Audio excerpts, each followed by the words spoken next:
स्वागत है आपका ईटी नाउ स्वदेश पर। मैं हूं आपके साथ पूजा त्रिपाठी और आप देख रहे हैं टैक्स मंत्रा। और इस शो में हर बार की तरह हम आपको बताते हैं टैक्स से जुड़ी छोटी छोटी बारीकियां, आपकी जो भी उलझने हैं उसे हम इस शो के दौरान सुलझाने की कोशिश करते हैं। और उम्मीद करते हैं कि अभी तक जितने भी हमने भाग किए हैं उसमें आपको काफ़ी मदद मिली होगी। और इस शो के ज़रिए हम काफ़ी कुछ फैक्टर्स और टैक्स से जुड़े जो छोटे छोटे नियम हैं वो भी इस शो में कवर करने की कोशिश करते हैं। और अगर ऐसे में आपके भी कुछ सवाल हैं, हमसे पूछना चाहते हैं, तो आप हमें मेल कर सकते हैं। हमारा मेल आईडी लगातार आपके स्क्रीन पर फ्लैश होगा, उसके जरिए आप अपने सवाल हम तक पहुंचाइए। और इसी के साथ ही साथ एक व्हाट्सएप नंबर भी आपके स्क्रीन पर फ्लैश होगा, उसके जरिए आप अपने सवाल हम तक पहुंचा सकते हैं। कोशिश हमारी यही रहेगी ज़्यादा से ज़्यादा सवालों को शामिल करने की। नहीं हो पाया तो अगले शो में हम वापस से इसको शामिल करने की कोशिश करेंगे, लेकिन अपने सवाल हमें ज़रूर भेजते रहिए।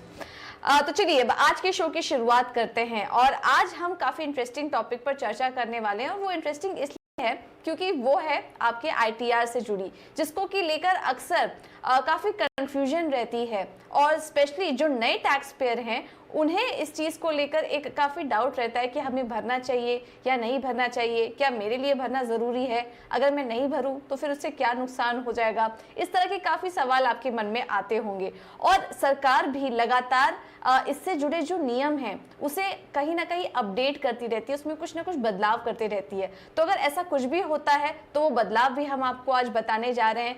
अभी हाल ही में इससे जुड़े कुछ और भी नए नियम आए हैं जिसका कि जानना काफ़ी ज़रूरी है। क्योंकि अब ऐसे में आईटीआर फाइल करना कुछ लोगों के लिए, कुछ सेक्शन के लिए एक ज़रूरी हो चुका है, एक मैंडेटरी हो चुका है। और अगर आप वो नहीं करते हैं तो फिर आपको कुछ पेनल्टी या फिर उसका कुछ खामियाजा भी भुगतना पड़ सकता है। तो क्या कुछ रूल्स हैं, क्या नए नियम कहते हैं, किन के लिए वो मैंडेटरी हो चुका है, इस सबको आज हम कवर करने की कोशिश करेंगे। और शो की शुरुआत करते हैं। और आज हमारे साथ जुड़ी हैं गौरी चड्ढा, जो कि जानी मानी टैक्स एक्सपर्ट हैं। वो आज हमारे साथ मौजूद हैं आपकी मदद करने के लिए। गौरी, बहुत बहुत शुक्रिया ईटी नाउ स्वदेश को अपना समय देने के लिए। Great to have you here on the show. सबसे पहले तो आपके से जानना चाहेंगे, जो भी हमने अभी नए रूल के बारे में बात की, इसमें कुछ बदलाव भी हुए हैं आईटीआर के नियमों को लेकर, इसके बारे में कुछ बताइए। और क्या क्या नए कंडीशन अभी हाल फिलहाल में सरकार ने और डिपार्टमेंट ने, इनकम टैक्स डिपार्टमेंट ने इसको लेकर इंट्रोड्यूस किया है, इस पर भी हमें जानकारी दीजिए। सबसे पहले तो रूल ये कहता है कि अगर आपकी इनकम बेसिक एग्जेम्पशन लिमिट से ऊपर है तो आपको रिटर्न भरनी जरूरी है। यानी कि 2.5 लाख से ऊपर अगर आपकी इनकम है, और 3 लाख से ऊपर अगर आप सीनियर सिटीजन है, या 5 लाख से ऊपर अगर आप सुपर सीनियर सिटीजन है, तो आपको रिटर्न भरनी जरूरी है।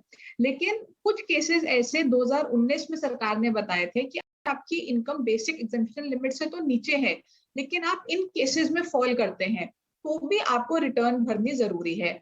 जिसमें कुछ केसेस थे, जैसे अगर आप इलेक्ट्रिसिटी बिल 1 लाख से ज्यादा का पे करते हैं, या अपने 1 और मोर करंट अकाउंट्स में आप 1 करोड़ से ज्यादा का डिपॉजिट करते हैं, या आप 2 लाख से ज्यादा फॉरेन ट्रैवल पे खर्च करते हैं, चाहे वो आप अपने ऊपर करें, अपने परिवार वालों के ऊपर करें, या किसी और के ऊपर करें, तो भी आपको रिटर्न भरना जरूरी है, चाहे उस साल में आपकी कोई भी इनकम ना हो।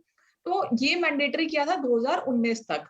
अब हाल ही में एक रूल लेके आए, रूल 12AB, जिसमें कहा गया कि हम कुछ एडिशनल कंडीशंस लगा रहे हैं। अगर आप ये कंडीशंस में फॉल करते हैं तो आपको रिटर्न भरनी जरूरी हो जाएगी।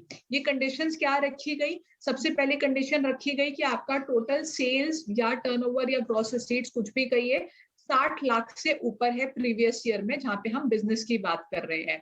या प्रोफेशन की बात करें, 10 लाख से ऊपर अगर ये आपकी ग्रॉस रिसीट्स जाती हैं तो इस केस में आपको रिटर्न भरनी जरूरी है।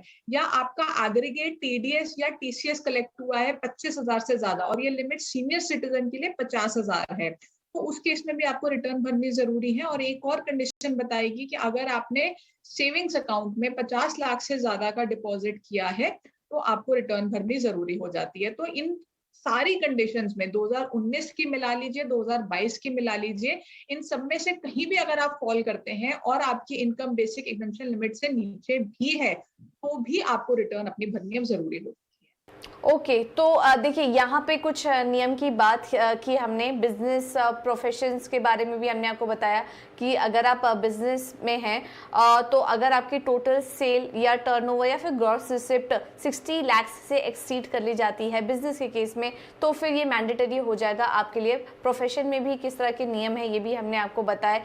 10 लाख से ऊपर अगर आपकी टोटल ग्रॉस रिसिप्ट है तो फिर यहाँ पर आपके लिए मैंडेटरी हो जाएगा।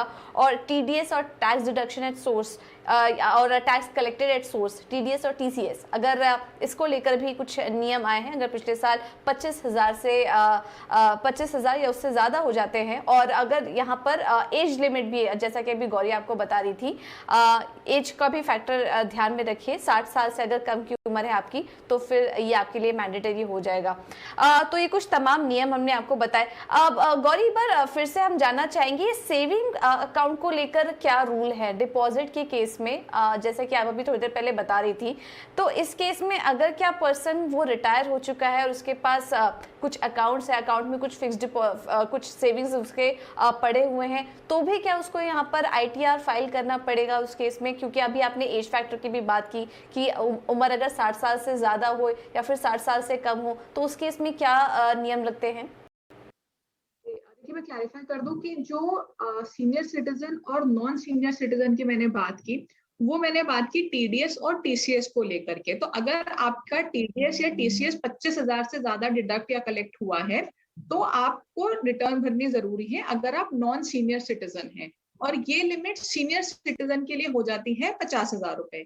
अगर हम बात करें सेविंग्स बैंक अकाउंट में डिपॉजिट की, तो डिपॉजिट से मेरा मतलब ये नहीं है कि आपके पास जो बैलेंस पड़ा है, फ्रेश डिपॉजिट अगर पूरे साल में 50 लाख से ज्यादा होता है तो आपको रिटर्न भरनी जरूरी है। और देखिए पूजा, ये आप अगर लॉजिकली सोचें तो अगर किसी व्यक्ति के सेविंग्स अकाउंट में 50 लाख से ज्यादा का डिपॉजिट है और वो ये कहता है कि उसकी इनकम 2.5 लाख भी नहीं है, इससे वो रिटर्न नहीं भर रहा, तो ये कहीं ना कहीं कुछ गड़बड़ है। तो इसलिए सरकार ने ये लिमिट रखी है, और 50 लाख बहुत ज्यादा अमाउंट है सेविंग्स बैंक अकाउंट में डिपॉजिट करने का। तो मुझे लगता है एक अच्छा स्टेप है, ज्यादा से ज्यादा लोग हम रिटर्न भर पाएंगे। बिल्कुल बिल्कुल, तो ज़्यादा से ज़्यादा लोग इसके अंतर्गत आ पाएँ, ज़्यादा से ज़्यादा लोग आईटीआर फाइल कर पाएँ, इस वजह से ये नए नियम सरकार लेकर आई है। तो बिल्कुल, जैसा कि हमने केस बाय केस बात की कि कुछ कंडीशंस आए हैं जिसके अंतर्गत ये काफ़ी ज़रूरी हो जाता है, आपके लिए मैंडेटरी है कि आप आईटीआर ज़रूर फाइल करें।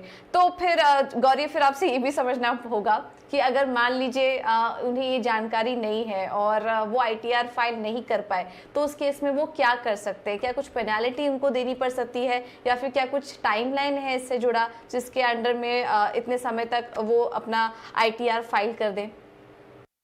देखिए, टाइमलाइन की जहां तक हम बात करें तो टाइमलाइन तो जो ओरिजिनल टाइमलाइन होती है, अगर हम इंडिविजुअल्स की बात करें तो 31 जुलाई की टाइमलाइन होती है। और वो कई बार अभी जैसे हमने देखा कोरोना के चलते भी और उससे पहले भी कई सालों में एक्सटेंड हुई है। तो जो एक्सटेंडेड ड्यू डेट है तक आपको रिटर्न भरनी जरूरी होती है। जब ओरिजिनल ड्यू डेट खत्म हो जाती है तो आपको बिलेटेड रिटर्न भरने के लिए भी कुछ टाइम दिया जाता है, जिसमें आप विद पेनल्टी अपनी रिटर्न को भर सकते हैं। अगर आप वो बिलेटेड रिटर्न फाइल करने का जो समय है वो भी गवा देते हैं और अपनी रिटर्न नहीं भरते, तो आपको नॉन फाइलिंग का नोटिस आ सकता है। जब आपको नॉन फाइलिंग का नोटिस आएगा तो आपको उस नोटिस के रिस्पॉन्स में अपनी रिटर्न भरनी पड़ेगी और उस पर फिर आपको इंटरेस्ट पेनल्टी सब लगेगा। और अगर आप तब भी नहीं भरते हैं तो लॉ में कई प्रोविजंस हैं जो प्रोसिक्यूशन तक बात चली जाती है। आपको प्रोसिक्यूशन भी हो सकती है अगर आप अपनी रिटर्न नहीं भरते हैं। हालांकि वो बहुत एक्सट्रीम केस है, ज्यादातर होता नहीं है, लेकिन लॉ बड़ा सख्त है इस मामले में। इसलिए आपको अगर नोटिस से बचना है तो टाइमली अपनी रिटर्न भरिए। और पूजा, मैं तो कहूंगी कि अगर आप रिटर्न नहीं भी भरना चाहते, आप इन चीजों में फॉल नहीं करते, इन पैरामीटर्स को नहीं फॉल करते इनमें, तो भी रिटर्न भर दीजिए। रिटर्न भरने में कोई नुकसान नहीं है, आपको फायदा ही होगा, लोन लेने में आसानी होगी और वीजा लगवाने में आसानी होगी। और काफी जगह आईटीआर मांगी जाती है तो काफी जगह आपको आसानी ही होगी, रिटर्न अपनी भर देनी चाहिए। बिल्कुल। तो इससे ये बात एक क्लियर यहाँ पर निकल कर आ रही है कि रिटर्न ज़रूर फाइल करना चाहिए, भले ही आप इस कैटेगरी में नहीं फॉल कर रहे हैं, उसके बाद भी आईटीआर तो आपको फाइल करना ही चाहिए। और देखिए, इस तरह का जो सवाल है ये नए टैक्स पेयर के मन में ज़रूर आता है कि उनकी सैलरी इतनी ही है, और इस तरह के सवाल भी हमें आपकी तरफ से, व्यूअर्स की तरफ से काफ़ी सारे मिलते हैं कि हमारी सैलरी तो इतनी ही है, तो क्या हमें फाइल करने की ज़रूरत है। तो बिल्कुल आईटीआर, द मोमेंट आपका अगर पैन कार्ड है, आपको सैलरी आना शुरू हो चुकी है, आपको किसी भी तरह की कोई इनकम आ रही है, तो फिर आप आईटीआर ज़रूर फाइल करें। आने वाले समय के लिए किसी भी तरह के प्रोसीजर के लिए, जैसा कि गौरी भी बता रही थी, वीज़ा तक के लिए आईटीआर का उपयोग, आईटीआर का इस्तेमाल वहाँ पर हो सकता है, उसका डॉक्यूमेंट वहाँ पर रिक्वायर्ड होगा। और लोन में तो हमें पता ही है कि आईटीआर का नेसेसरी डॉक्यूमेंट होता है किसी भी तरह का लोन अप्लाई करते समय, तो इन बातों का आप जरूर ध्यान रखिए। गौरी, अब आपसे एक सवाल पूछना चाहेंगे, ये जो नए नियम की स्पेसिफिकली मैं यहाँ पर बात करूंगी कि जो भी ये नया नियम अनाउंस हुआ है और इसके अंदर भी कुछ जो कैटेगरी अनाउंस हुई है, क्या इनके लिए कुछ डिफरेंट तरीके का प्रोसेस है, प्रोसीजर है जिसके थ्रू उनको आईटीआर फाइल करना होगा, या फिर नॉर्मल प्रोसीजर के थ्रू ही आईटीआर फाइल कर सकते हैं? इस पर एक क्लैरिटी आपसे लेना चाहेंगे। जी, देखिए, तो जब आप रिटर्न अपनी भरने बैठेंगे तो इसमें प्रोसीजर कुछ अलग नहीं है, लेकिन हाँ, जैसे मैंने बताया 2019 में जब ये कंडीशंस आई थी, तो उसके बाद जो रिटर्न सरकार ने लॉन्च करी, तो उसमें अलग से एक कॉलम दिया गया था जहाँ पे आपको येस और नो पे क्लिक करना था कि आप ये रिटर्न इसलिए भर रहे हैं क्योंकि आप इन क्लॉजेज में फॉल करते हैं, या आप वैसे ही रिटर्न भर रहे हैं। तो हो सकता है कि जब अब जो हमारी रिटर्न की यूटिलिटी है वो लॉन्च हो, तब एक और सेक्शन उसमें सरकार लाके दे कि रूल 12 AB के अंडर आप रिटर्न भर रहे हैं या उसके अलावा आप रिटर्न भर रहे हैं। तो अगर तो आपकी इनकम बेसिक एग्जम्पशन लिमिट से नीचे है और आप इन पैरामीटर्स को हिट कर जाते हैं, तो आपको क्लिक करना होगा कि हाँ, आप इसलिए रिटर्न भर रहे हैं, आपकी इनकम कम है लेकिन आप इन पैरामीटर्स को हिट कर गए हैं, इसलिए आप रिटर्न भर रहे हैं। उसके अलावा कुछ भी चेंज नहीं है। जैसे आप अपनी रिटर्न नॉर्मली भरते आए हैं, वैसे ही आपको रिटर्न भरनी है। ऑनलाइन जाना है, इनकम टैक्स पोर्टल पे ऑनलाइन रिटर्न भरनी है, या आप किसी और से भरवाते हैं तो उनके पास जाना है, डॉक्यूमेंट सबमिट करने और रिटर्न भरवानी है। इसमें कोई भी आज सच कोई बहुत बड़ा चेंज नहीं है, प्रोसीजर वही है, बस एक ही सेक्शन का चेंज हो सकता है।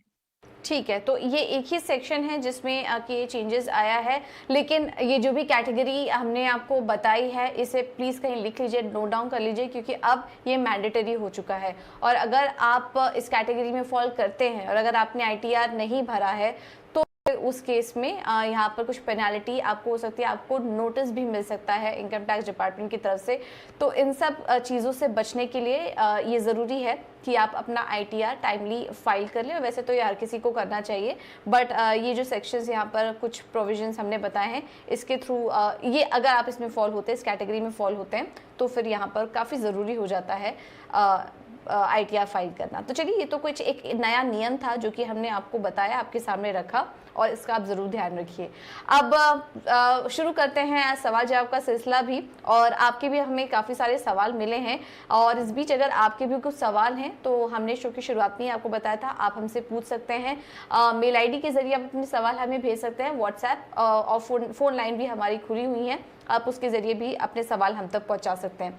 और इस बीच जो पहला सवाल हमें आया है, हरियाणा से हमें इंदु झा ने भेजा है, और देखिए, ये पहली बार टैक्स फाइल करने रही हैं, मेडिकल प्रोफेशन में हैं, प्रैक्टिस कर रही हैं, और अभी तक इन्होंने म्यूचुअल फंड में करीब 1 लाख तक का निवेश किया है।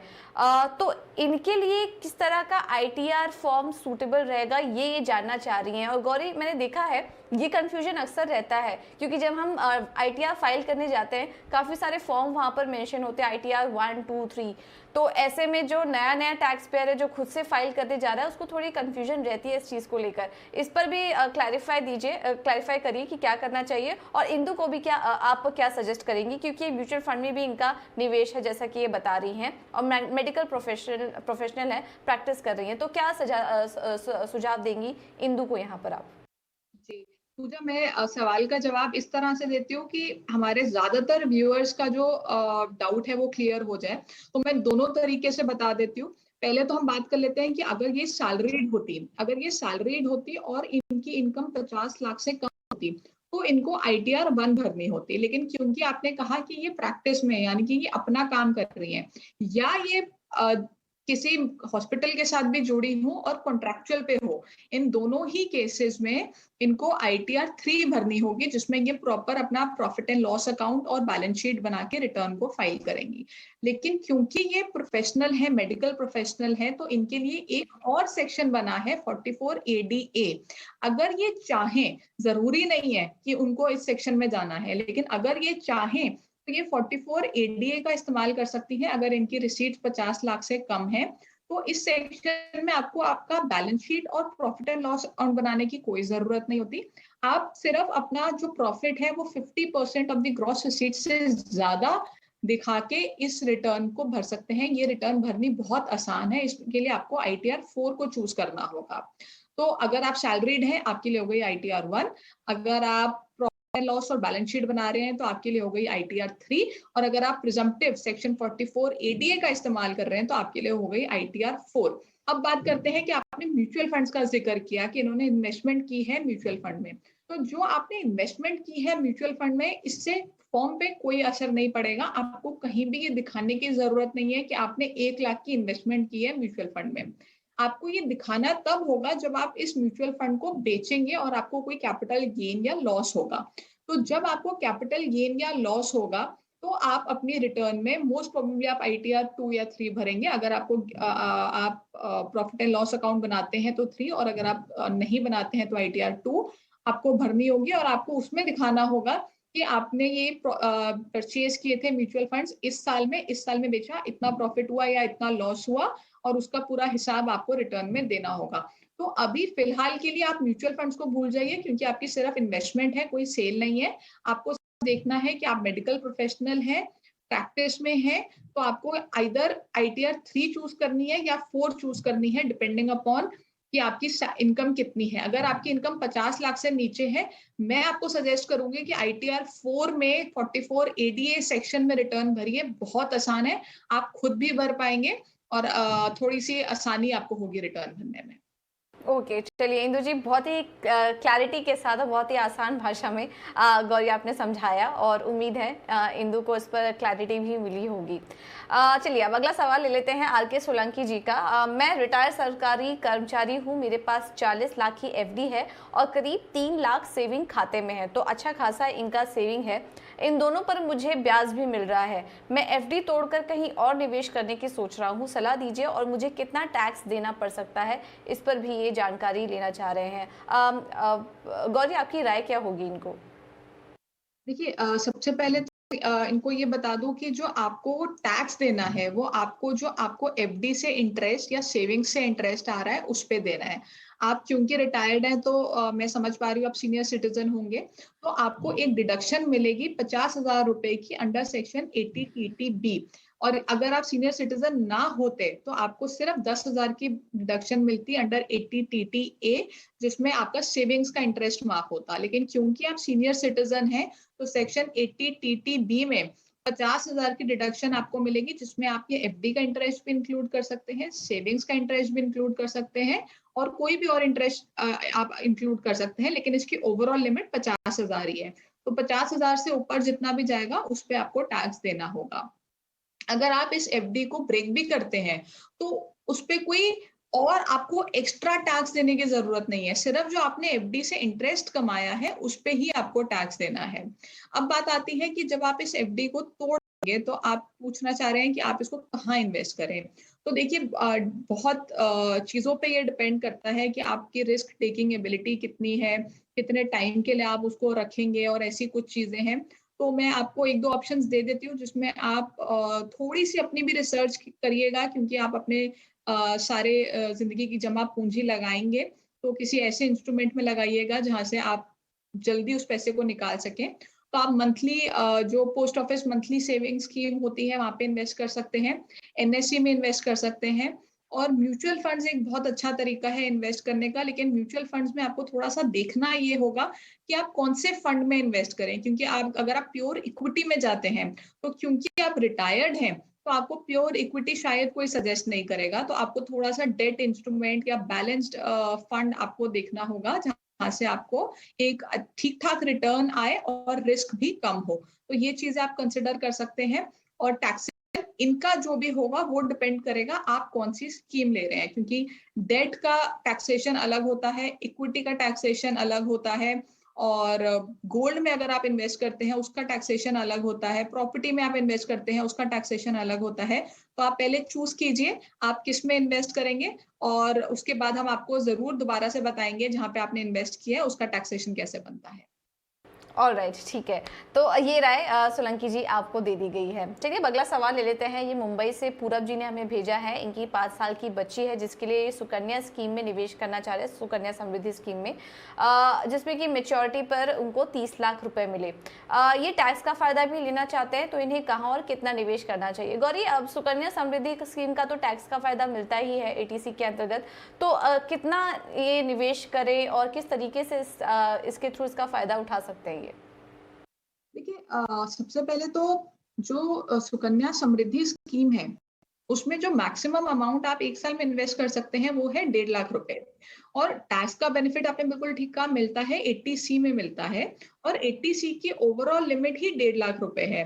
तो अगर आप कहीं और भी निवेश कर रहे हैं, जैसे आपके पास हाउसिंग लोन है उसका प्रिंसिपल रीपेमेंट जाता है, या आपकी बेटी की ट्यूशन फीस जाती होगी स्कूल की, या आपका कोई और LIC है, या ऐसी कुछ इन्वेस्टमेंट्स हैं, तो वो सब भी 80C में कवर्ड होता है।